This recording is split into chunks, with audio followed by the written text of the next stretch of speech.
Tired of fumbling through a bulky wallet?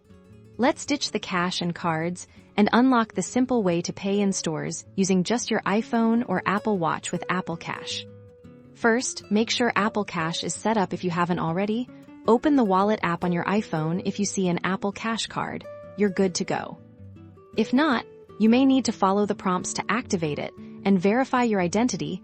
This might involve adding a debit card for verification purposes. To access your Apple Cash card, simply open the Wallet app on your iPhone. You'll see all your cards here, including Apple Cash. Tap on the Apple Cash card to view your balance and transaction history.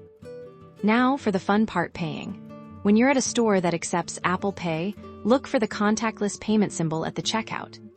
To pay with your iPhone, double-click the side button. This will activate Apple Pay. Then, hold your iPhone near the card reader. You might be prompted to authenticate with Face ID, Touch ID, or your passcode. Once authenticated, you'll see a checkmark on the screen, indicating a successful payment.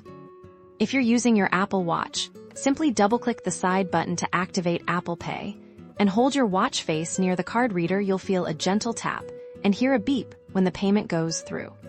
Apple Cash can be used anywhere that accepts Apple Pay. It's a safe, secure, and convenient way to make purchases. So, next time you're out shopping, leave the wallet at home and experience the ease of paying with Apple Cash.